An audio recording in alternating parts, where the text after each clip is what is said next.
Solo que creo que eso te debe quedarte aquí porque no vino Manuel. Sí. No, yo mejor aquí.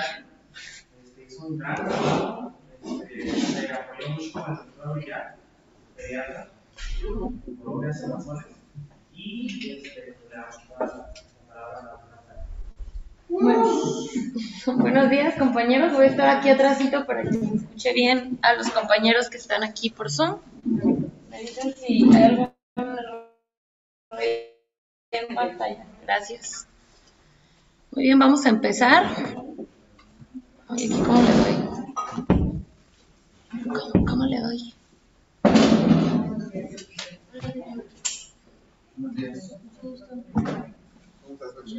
Alguien que sepa de Zoom. Alguien que me apoye. ¿Ahí bien?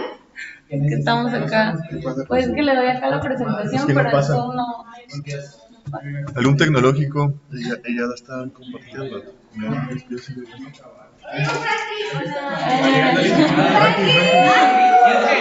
Necesitamos. Eres el técnico de computación. ¿Ves que no pasa? Solo necesitamos espacio. ¿No pasa qué? Solo necesitamos que corra la presentación.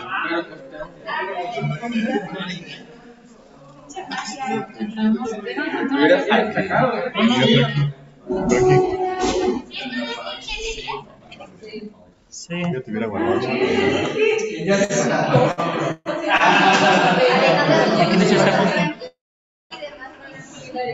Ya está compartido.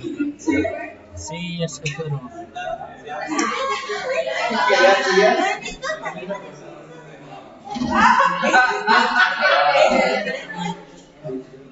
No, compartir esta...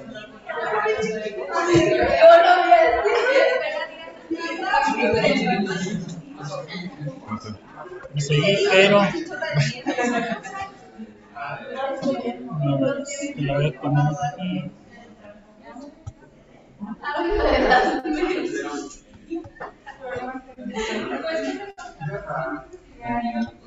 ¿Tienen notas? No, ¿No tienen notas? no, las traigo acá.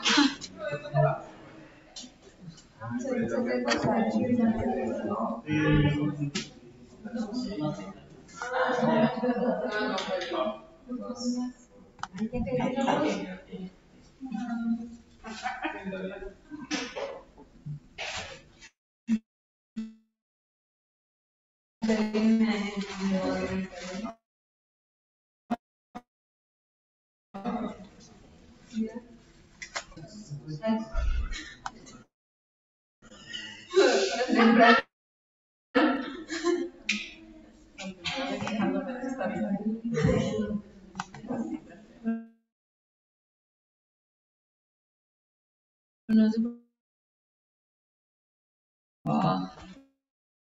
no sé qué haremos.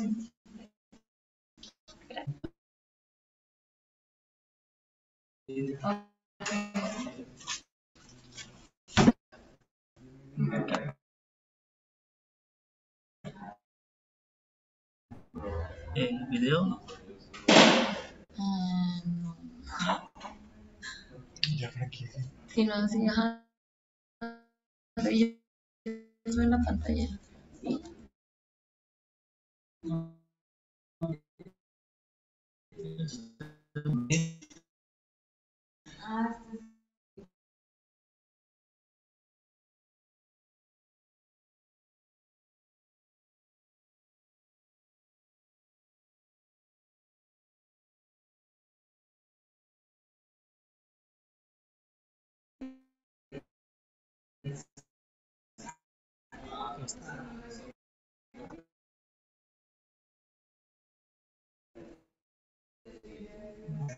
Así,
Sí. Ya.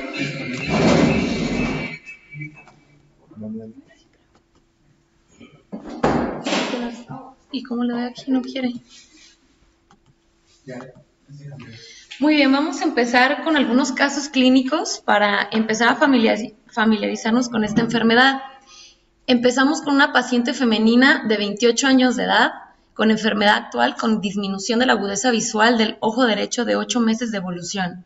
Al examen oftalmológico, ojo derecho, agudeza visual, con corrección 20 y cuentadedos.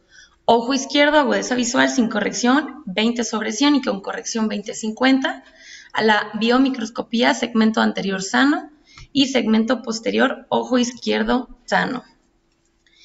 Aquí en la imagen podemos observar una fotografía de fondo a color con múltiples lesiones exudativas, un nervio óptico con características normales, se aprecia un desprendimiento de retina exudativo más tortuosidad vascular. En este segundo estudio tenemos el ultrasonido. En la periferia tenemos, es una ecografía de ojo izquierdo con abundante vítreo, opacidades maduras, con celularidad vítrea y alosis posterior desprendida, engrosada, compromiso vascular y engrosamiento. Empezamos por entender qué es la enfermedad de Coats. Es una condición idiopática, aún no se ha encontrado la causa, aunque se han hecho estudios genéticos, caracterizada por vasos retinianos telangiectásicos y aneurismas con exudación y líquido intrarretiniano y subretiniano, comúnmente encontrado en jóvenes, específicamente en niños varones de 5 a 6 años aproximadamente. Este es un caso interesante porque este caso es contrario a lo que se ve en la epidemiología. Por eso es que inicié con esto, para empezar a entender también cómo se expresa o se manifiesta en adultos. Un poquito de historia. En 1908, el señor George Coats hizo la primera descripción de la enfermedad. Se dividió o la dividió en 3 grupos donde todos tienen algo en común, que es la exudación subretiniana. En el grupo 1 tenemos la exudación masiva, pero esta no tiene anomalías vasculares demostrables. El grupo 2 tendrá la exudación subretiniana con múltiples anomalías vasculares retinianas con hemorragia intrarretiniana. Y en el grupo 3 tenemos la exudación subretiniana masiva y malformaciones arteriovenosas francas. Después el señor von Hippel demostró más tarde que el grupo 3 representaba una entidad diferente, que presentaba un angioblastoma retiniano, angiomatoma retiniano también llamado. Esto hizo que Coats retirara de su grupo esta clasificación. Para más adelante, el señor Theodor von Leber en 1915 nombró aneurismas miliares múltiples de Leber. Describió una enfermedad con vasos retinianos telangiectásicos y aneurismas sin exudación subretiniana masiva. En 1916, Leber concluyó que lo que había descrito era una etapa temprana de la enfermedad de Coats. Importante en la histología, pues las primeras descripciones publicadas por Coats se realizaron a partir de 6 ojos enucleados por esta condición, donde se observaban exudados subretinianos adheridos íntimamente a la retina externa, engrosamiento retinial, degeneración y desprendimiento, anormalidades vasculares difusas, hemorragias retinianas y cristales de colesterol.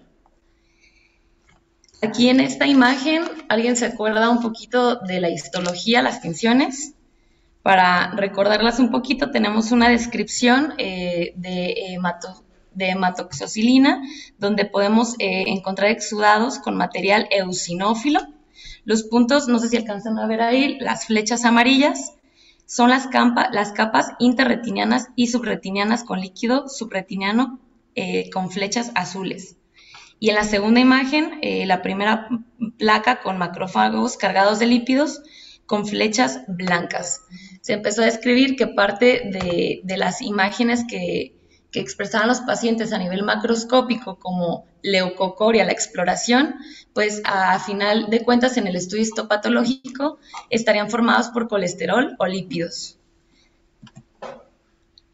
Al examen macroscópico, o sea, al hacer una enucleación, la mayoría de las etapas ya estaban avanzadas en estos pacientes. Podíamos encontrar desprendimiento de retina, líquido subretiniano con apariencia viscosa, amarilla, rico en lípidos y cristales brillantes. Los casos avanzados podían tener calcificaciones intraoculares, calcificación en la ecografía y en la TAC, y obviamente esto se confunde en un servicio de pediatría con un diagnóstico de retinoblastoma. Las anomalidades microvasculares, pues tenemos alteración de la barrera hematorretiniana, gracias, a nivel endotelial. Hay fuga de plasma y engrosamiento de la pared de los vasos. Esto por una desorganización y necrosis. Después están los periocitos anormales y las células endoteliales, donde encontramos vasos que se degeneran posteriormente y la vasculatura estará anormal y habrá presencia de aneurismas. Y, por último, oclusiones de los vasos, donde hay áreas de no perfusión retinial.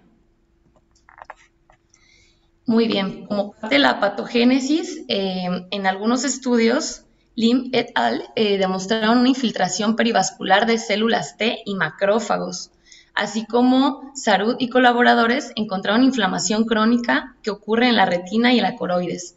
Esto formado por células T, CD3, positivas, lo que nos sugiere una inmunidad celular que juega un papel importante. Después, investigadores Gamseit et al. Investigaron el estado de hipercoagulabilidad sérica e infecciones por protozoarios y virus. Realmente no se encontraron asociaciones a la enfermedad de Coats, y que a niveles más altos de VEGF contra controles de endotelio, macrófagos subretiniales y vasos anormales como amor acuoso, pues se dieron cuenta que realmente los los VEGF encontraron una progresión en la enfermedad, tenían un papel importante.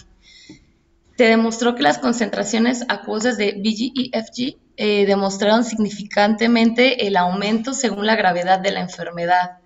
Aquí tenemos, por ejemplo, un estadio 2, más adelante vamos a ver la clasificación, y el aumento que se va dando según el estadio de la enfermedad. Entonces tenía un impacto importante en esta misma. Se ha sugerido que se pueda dar o ser parte de un espectro de órdenes genéticos relacionados. Hay hipervasculatura retiniana. También encontramos algunas enfermedades que nos pueden provocar esto, como la enfermedad de Norrie, la vitreoretinopatía exudativa familiar, la distrofia muscular, faciomuscular humeral, el síndrome de osteoporosis, pseudoglioma, que realmente son enfermedades muy raras, pero que se manifiestan de esta forma a nivel oftalmológico. Comparten un fenotipo ocular similar caracterizado por la falla de vascularización completa de la periferia de la retina y telangiectasias asociadas. Todos estos hallazgos nos llevan a cambios en la retina, a engrosamientos retiniales y pues empieza a hacer el diferencial en el estudio.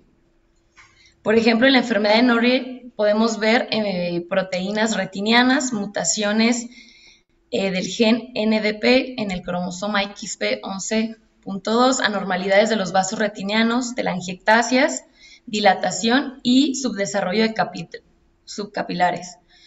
En los estudios se encontraron 9 ojos enucleados de ojos con enfermedad de Coats unilateral, mutaciones del gen NDP en un sujeto. En un caso, una mujer con enfermedad de Coats unilateral, ojo afectado por enfermedad de Norrie y niveles afectados por el factor 1 alfa. La presentación clínica de la enfermedad de Coats será una condición oftalmológica importante, no hay dolor, el paciente realmente no se da cuenta hasta que empieza a ver una baja de agudeza visual. Afecta principalmente a hombres, 3 veces más que a las mujeres, no hay predilección racial o étnica, unilateral en la mayoría de los casos. Bilateral habrá que estudiarlo porque sí hay casos, pero son distintos o se mezclan con alguno de los síndromes que ya mencioné. Y la edad media del diagnóstico será 5 a 6 años en varones, es lo más común. Coats light, pues retinitis pigmentosa, la enfermedad de Norrie y enfermedades que más adelante vamos a explicar.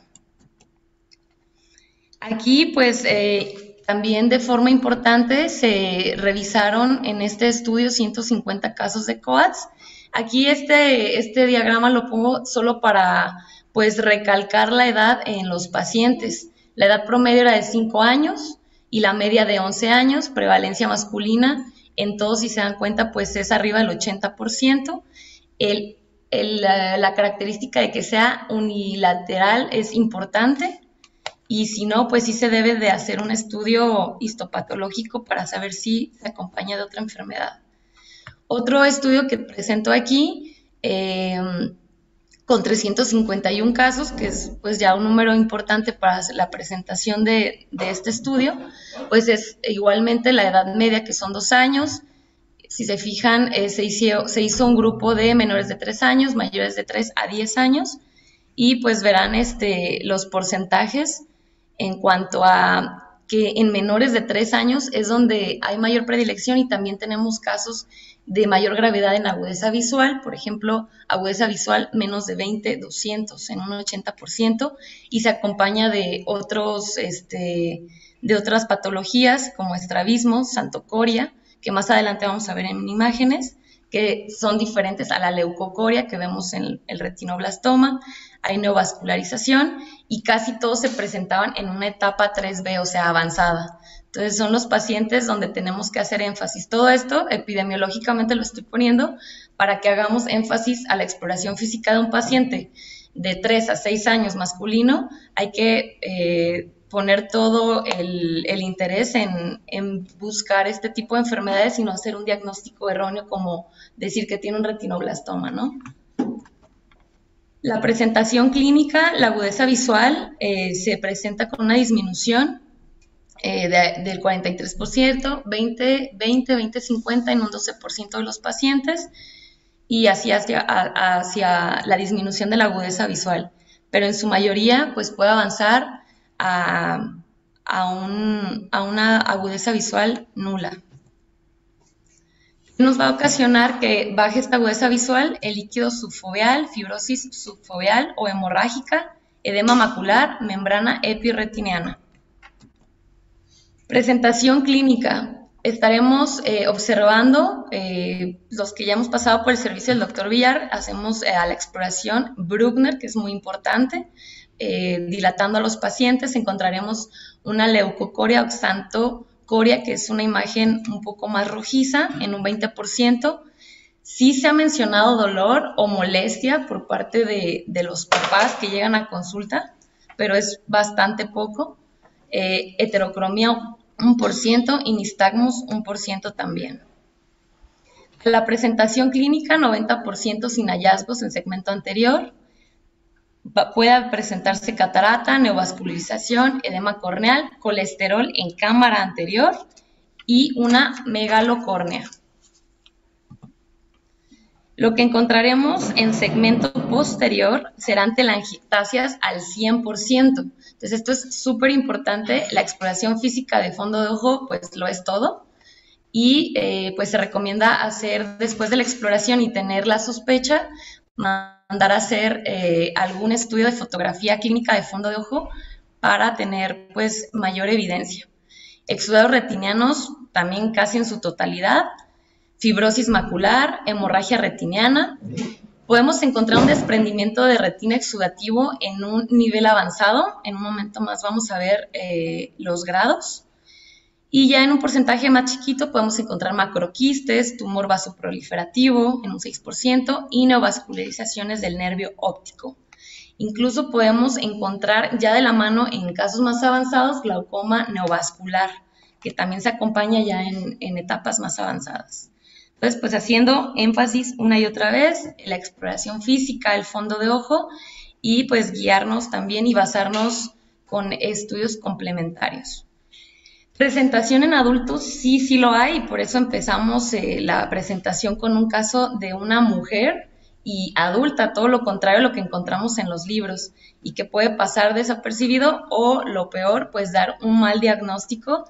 Y tuvimos un caso que llegaron familiares diciendo que pues se estaba planeando ya en una enucleación en una paciente así, Por eso es que yo pues empecé esta presentación con el caso de una paciente que no cumple pues los criterios de un libro, ¿no? Pero que sí hay que tener las características siempre presentes. Menos frecuencia, como les comentaba, edad media 50 años, a menudo están asintomáticos, progresan lentamente, características similares en presentación clínica, área comprometida más pequeña, o sea, tienen un grado de exudación leve, hemorragia cercana a vasos aneurismáticos y se ha descrito una asociación con hipercolesterolemia. Son pacientes que tienen a nivel sanguíneo, pues, o familiar congénito, sus grados de colesterol muy altos. Otro estudio nada más para concretar esto, una revisión retrospectiva de pacientes diagnosticados con esta enfermedad de Coats se inició en adultos en un centro de atención terciaria en enero de 1995 y 2012, donde se encontraron diagnósticos en pacientes de enfermedad de Coats de mayores de 35 años, 646 casos con Coats, 45 pacientes, de ellos solo 7% presentaban en la edad adulta la enfermedad. Todo esto para ver que sí es raro, pero sí se puede presentar. Presentaban igualmente disminución de la agudeza visual, que es el síntoma más común en los 40 casos, o sea el 83%. Y el diagnóstico es incidental, son 4 casos, antecedente familiar nulo, importante. Ahorita vamos a ver los diagnósticos diferenciales donde pues los antecedentes familiares son piedra angular. Aquí pues no hay ningún caso especial donde haya familiares con esta enfermedad. Otro estudio donde se presentaron 10 ojitos con desprendimiento de retina. 4 de ellos fueron desprendimiento de retina total y 6 subtotal. 4 ojos de ellos tenían glaucoma. El glaucoma es un dato avanzadísimo de la enfermedad para tenerlo en cuenta. Y ningún caso requirió enucleación. ¿Qué quiere decir esto? Que si no tenemos la información bien clara de lo que es esta enfermedad, pues sí, aunque no lo creamos, sí es común que se confunda con alguna tumoración y estos casos sí terminan en enucleación, lo cual es pues bastante lamentable. Dentro de la clasificación, aquí a su mano derecha tenemos pues los diferentes tipos de catarata que pueden presentar. Esto es de pediátricos, que pueden presentar catarata por enfermedad de Coats. Y el estadio 1 solo encontraremos en el fondo de ojo, obviamente, telangiectasias retiniales. Estadio 2, telangiectasias más exudados. Después se subdividen grado A, que es una exudación extrafoveal, y la B, foveal. El estadio 3 tendremos un desprendimiento de retina exudativo, con subdivisión A, que sería un desprendimiento subtotal. Después se subdivide en extrafoveal, foveal, y al final un DR total. Estadio 4, DR total más glaucoma, y estadio 5, que es el último fase terminal de la enfermedad. Aquí tenemos algunos de los estadios donde pues podemos observar la imagen que sea inferior derecha, exudados, podemos ver las telangiectasias, los vasos engrosados. A la imagen de arriba, los que son exudados también, cristales de colesterol, y pues de la otra columna a mano izquierda, donde ya podemos apreciar pues desprendimiento de retina y el avance de la enfermedad en el último cuadrito del lado izquierdo. ¿Cómo lo diagnosticamos? Pues de nuevo, fondo de ojo, importantísima la exploración básica oftalmológica, con oftalmoscopio directo e indirecto se recomienda, y el diagnóstico puede confirmarse con el historial médico de pacientes, manifestaciones clínicas y exámenes complementarios. Estudios diagnósticos importantes, la ecografía, que permite evaluar la extensión de la enfermedad y descartar otras patologías, permite diferenciar entre enfermedad de Coats y retinoblastoma. Es menos útil cuando el retinoblastoma es difícil clasificar. Entonces, más adelante veremos que el retinoblastoma también de la mano hay que diagnosticarlo con una RED-CAM. Entonces, en la RED-CAM es donde podemos hacer definitivamente el diagnóstico más claro. En casos avanzados de COATS, encontraremos áreas de calcificación en la TAC hasta en un 20% de los casos. La resonancia se considera más útil para diagnosticar etapas específicamente avanzadas. El exudado será hiperintenso en T1 y T2. El retinoblastoma es hiperintenso en T1, pero aquí importante es hipointenso en T2, como diferencial en imagen diagnóstica. La angiografía de fluoresceína facilita la detección temprana y periférica de anomalías vasculares, ayuda a identificar fácilmente lesiones vasculares, exudaciones masivas, numerosas anomalías vasculares como presentar una fuga temprana y persistente. Y bueno, podemos observar telangiectasias, aneurismas, envainamiento vascular, colaterales en los vasos grandes, exudados y hemorragias, no perfusión retiniana periférica también, con la expresión de áreas de hipofluorescencia, puede haber bloqueos y ausencia del llenado. ¿Hasta aquí tienen alguna duda? ¿Vamos bien? Muy bien. Acá tenemos imágenes del estudio de la angiografía con fluoresceína. Podemos ver en la parte superior los exudados, podemos ver un desprendimiento de retina. Y en la parte inferior el estudio con fluoresceína, donde del lado izquierdo podemos ver las tortuosidades. Importante revisar las periferias, que es donde se expresan estas tortuosidades y bloqueos, como lo describe el estudio. Y ya del lado derecho vemos un estudio bastante avanzado, incluso con fuga del líquido de fluoresceína, donde pues ya hay una ruptura de los mismos. Aquí otro estudio, igual para complementar lo que es el fondo de ojo con exudados, y siempre la mano a llevarlo, la complementación con el estudio de fluoresceína. Aquí otro corte otro estudio de OCT donde podemos ver, es importante las calcificaciones. Recordemos que a nivel histopatológico, lípidos y colesterol son los principales, entonces aquí podemos observar ya un estudio avanzado donde incluso podemos observar un edema macular y lo que nos hace sospechar pues las calcificaciones. La angiografía de fluoresceína campo amplio pues son técnicas nuevas que se han implementado como base, nunca para hacer un diagnóstico, pero sí para complementarlo. Es una imagen, como les explicaba, de la periferia de la retina.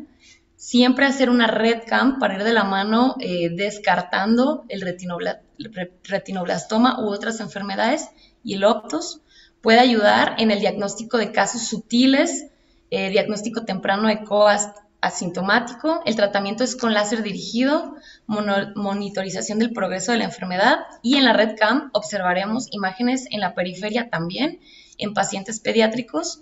Ambos se expresan en la periferia, pero en COATS encontraremos como diferencia o algo que nos haga pacto neumónico los datos de colesterol o lípidos. Recordar eso siempre. La tomografía de coherencia óptica pues cuantifica el engrosamiento de la retina y es útil en el estudio de la mácula. Encontramos material hiperrefléctico interretiniano, o sea, los exudados, las sombras posteriores que forman una configuración en cadena de perlas, se llama, edemas cristaloides intrarretiniales y más prominentes en la retina externa con fluido subretinial.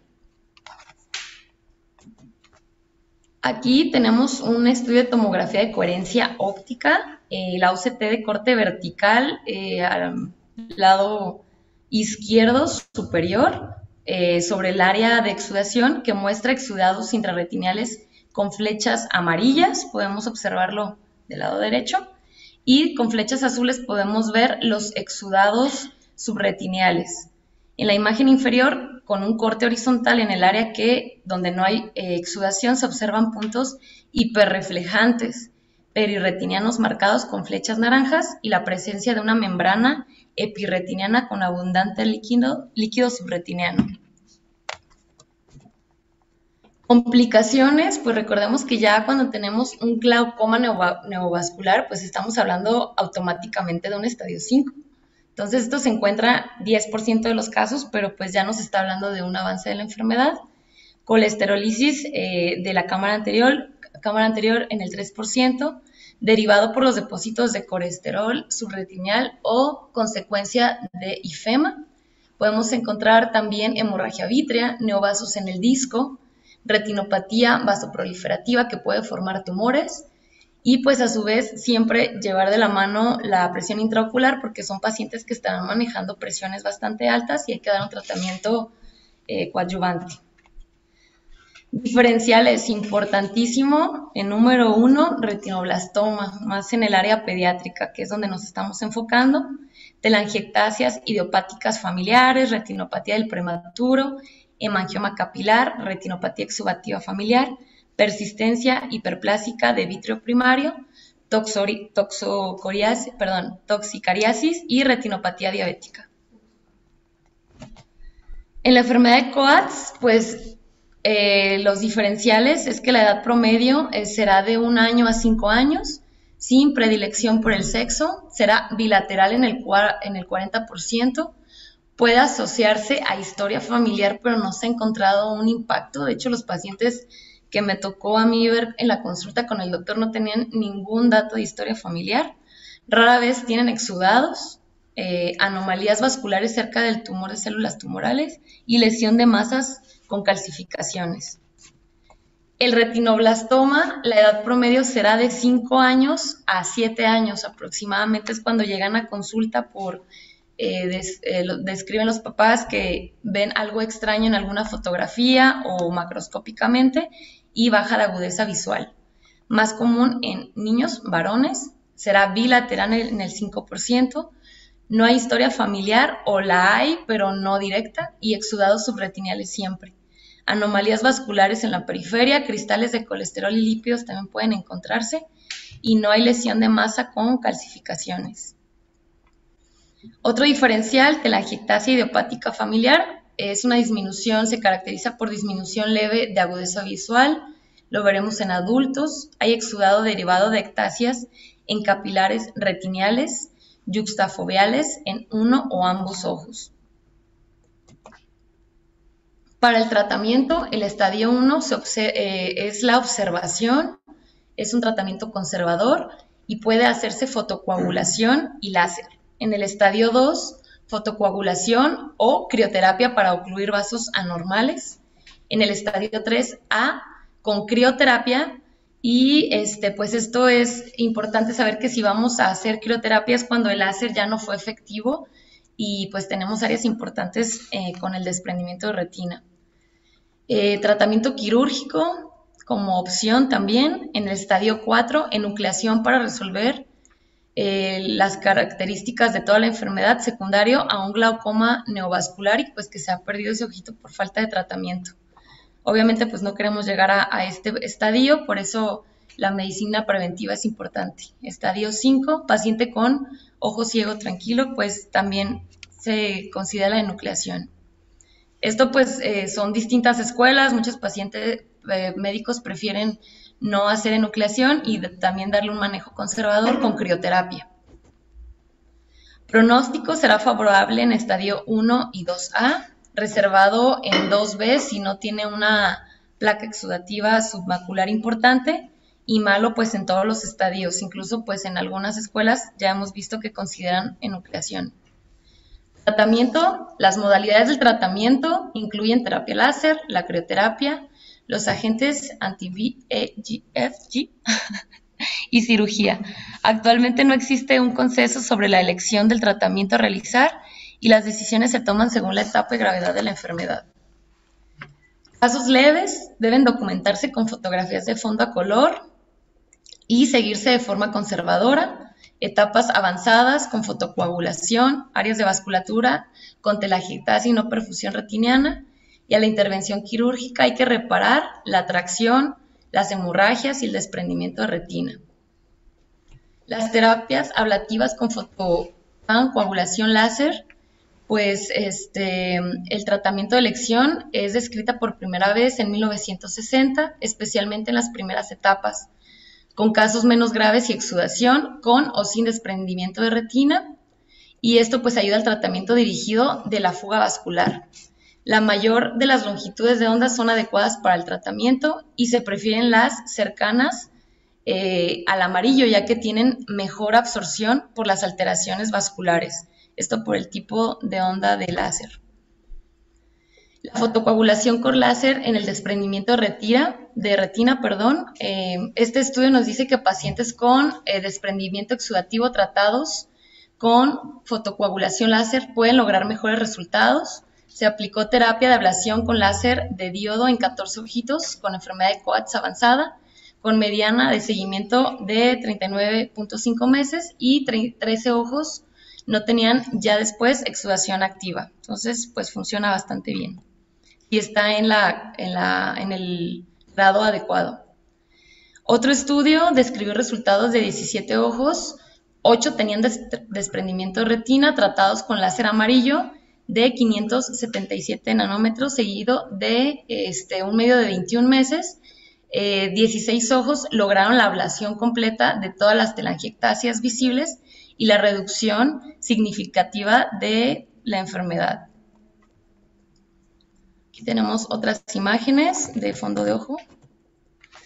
Láser transescleral pues será útil en niños pequeños y requiere anestesia general. Siempre pacientes pediátricos tiene que ser anestesia general.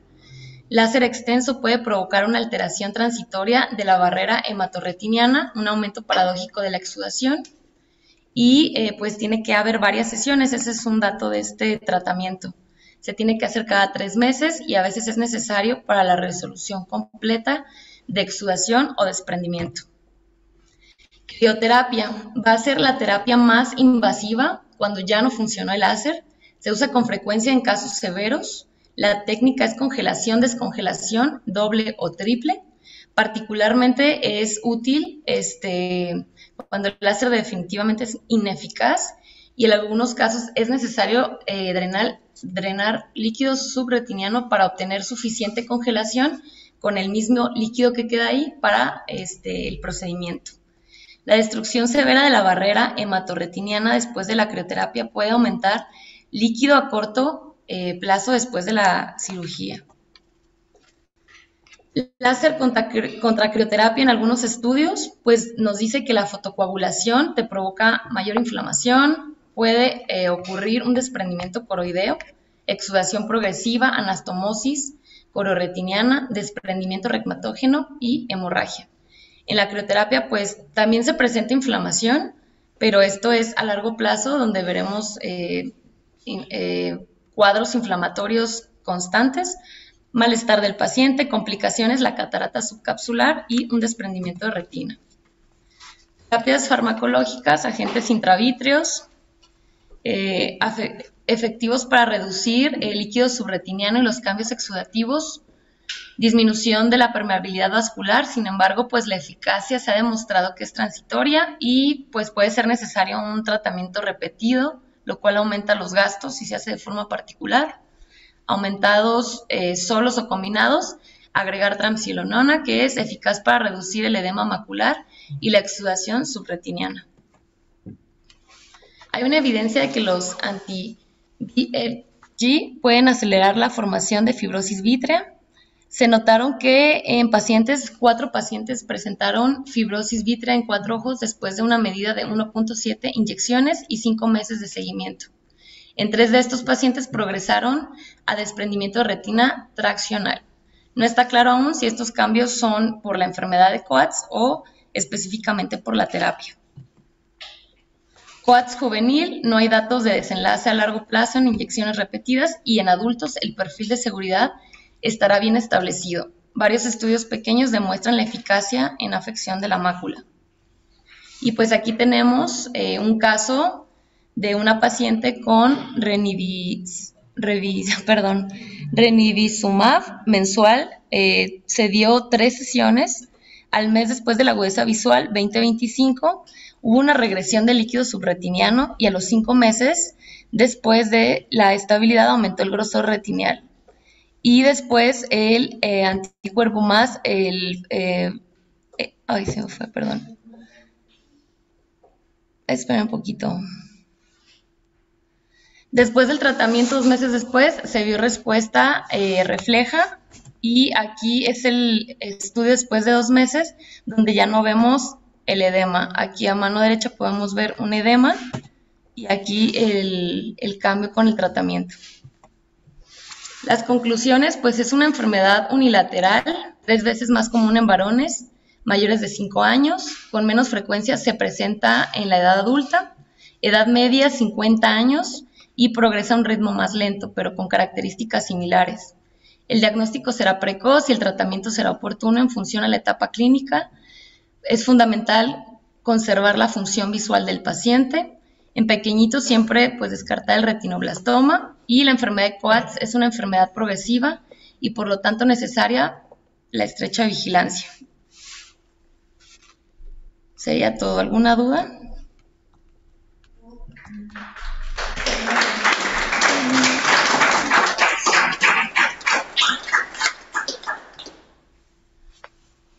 Listo. Una duda, una pregunta, algo que hayas visto, la presentación. Muy bien. Por falta de tiempo tengo el caso del doctor, pero yo creo que no vamos a alcanzar. Sí. Es un caso, se los resumo, es un paciente que llegó, le iban a hacer enucleación. ¿Pero lo tienes ahí en presentación? Sí. Si quieres lo vemos mañana. Vale. Sin problema. Sí, fue un paciente que tratamos con crioterapia y lo salvamos de una enucleación. Sí, nosotros hemos tratado varios con frío, láser y antiinflamígenico y les ha ido bien. Digo, la visión no mejora mucho por el estadio en el que llega, pero está en el paciente. Es, en México y en Latinoamérica lo vemos en pacientes de alrededor de 15 a 30 años porque no acuden al doctor. Y es muy frecuente. De hecho, la mayoría que hemos visto son ya más grandes en Santa Mónica. Entonces, pues, sí se presenta, inicia desde los 5 años o antes, pero van al doctor ya 20, 18 años después. Pero muy bien tu presentación. Gracias, doctor. Sorry por las trabas, vengo un poco desvelada.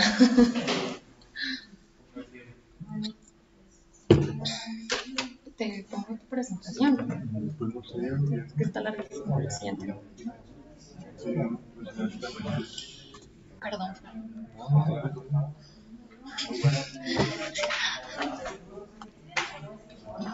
Tiempo es tiempo. Eso sí.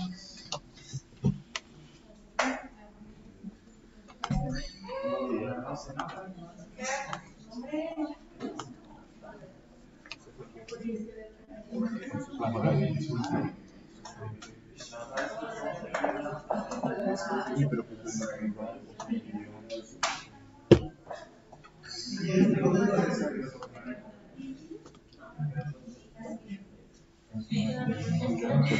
No sé. Sí, vamos a. Sí,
¿no?